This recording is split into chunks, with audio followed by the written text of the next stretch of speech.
Tonight, Parliament is flexing its muscle against the Chief Justice-led General Legal Council, directing the institution to admit all 499 students denied admission into the Ghana School of Law. The students insist they passed the entrance exam, securing what they describe as the advertised 50% pass mark. They had dragged the school and the General Legal Council to court and filed a petition with Parliament. The Efutu MP, who was incensed over the mass disqualification, described the actions of the General Legal Council as repugnant. We are saying that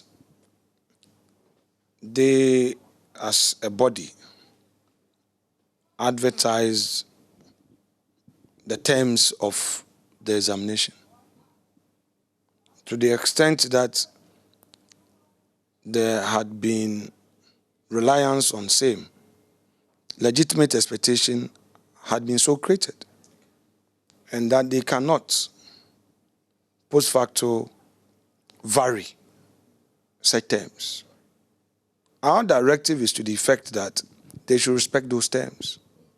Once you say that 50% is the minimum mark to pass for the law school, so be it. You cannot now introduce some specifics as to how you want the 50% to be obtained. Now you say your exam is in 2 sections, you should have gotten 50% in each section. Please, how did you come to the conclusion that somebody would get a certain mark out of 100%? So it's a simple matter, and we believe that if our lawyers who are members of the General Legal Council and our Chief Justice, who is the head of the General Legal Council, and they respect the rule of law, and they know that one key thing about rule of law is certainty, there should be no problem at all in complying with this resolution. We are not interfering in a judicial process. We are not interfering in the work of the judiciary. Parliament, with its oversight mandate, is exercising same, and we are acting in the public interest. If Parliament, as representative of the people, cannot have a word in this, then I don't see how democracy can operate.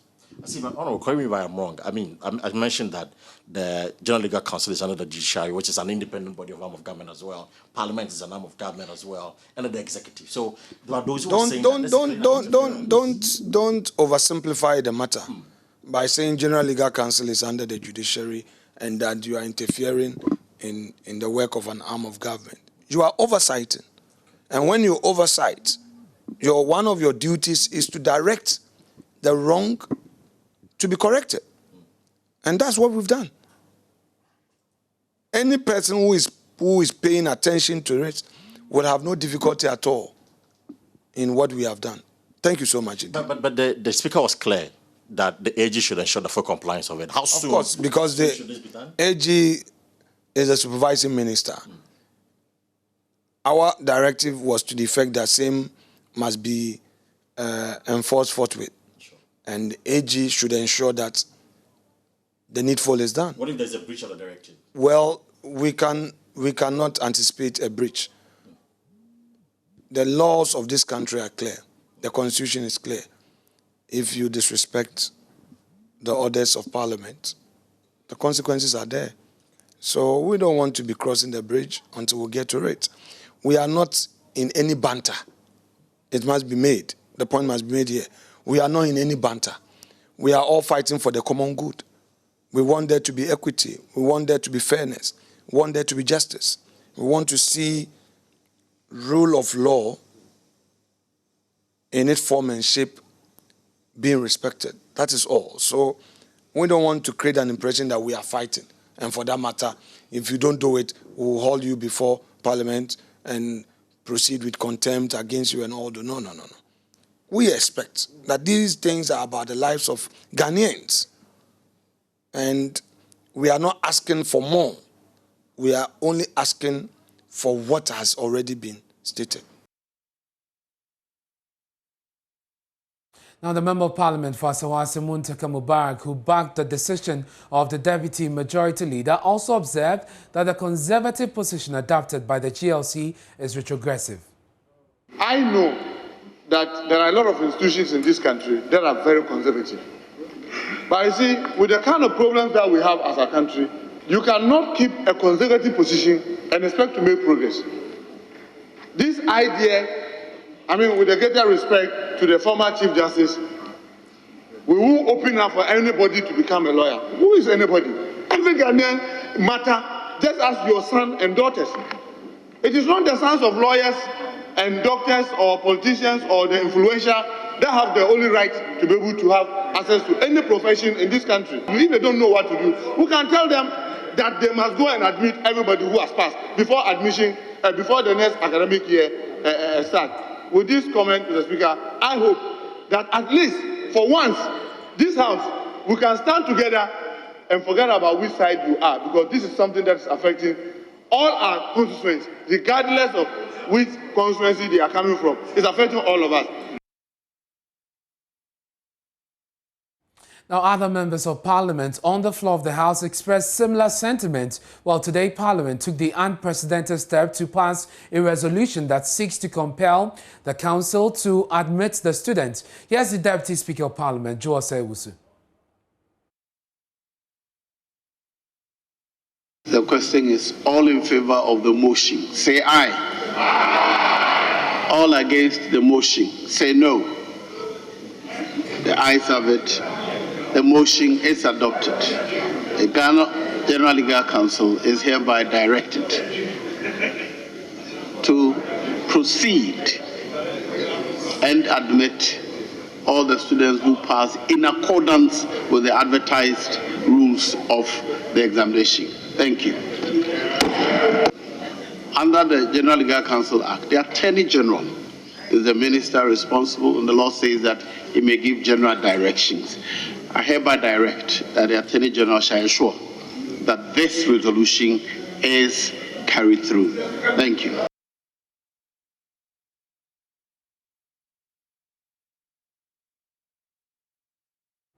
But a private legal practitioner, Nanaje Bafwewa, disagrees with the decision of Parliament. He argues that they cannot direct the General Legal Council in this manner. We'll hear from him shortly. But let's speak to Hassan Asari, who is with the National Association of Law Students. He joins us via Zoom on this. Hassan, you were in court today. First of all, give us an update on what happened in court today. So let me say good evening to your viewers and listeners. So when we went to court today, our hope was to injunct so that we would have the privilege of going to school as per the provision. So having attained the Mark 50 and being denied admission, we thought we could use the court to actually move the GLC to do what was due them. Unfortunately, the representative from the Attorney General's office requested for an adjournment to file some other documents that she did not have at hand. So the judge actually granted it, and the case was adjourned to the 9th of November. Very well. So now, what is your reaction to the latest development, which is Parliament's directive to the GLC to admit all 499 of you? I think it's very welcoming, and we need to applaud them for this decision. Over the period, we've not heard them speak for a while, and the news is very welcoming. Unfortunately, we are happy, but we are not celebrating. That is what the position is. Why is that? We believe that Parliament will do the job of the people, but we are not sure whether GLC will comply. If precedence is anything to go by, because most often than not, when Parliament speaks or when the court decision is, a court decides on something, they are a bit adamant or would give counter reasons for which they cannot comply. But we are hoping that this time it will work, and that is why we are not jubilating yet. But Parliament has said that it will assert its authority in this matter. You had the deputy's, majority leader say that there could be consequences if the GLC fails to adhere.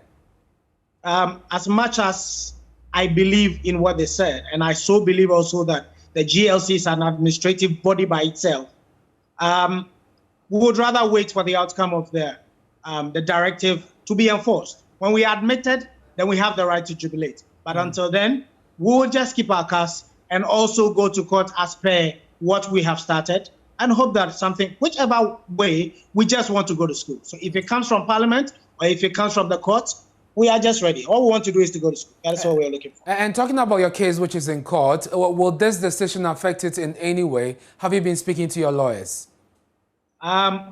Well, with my leaders coming together to discuss the case, we are not withdrawing it from court until we are admitted. You see, you may withdraw it and a reason may come.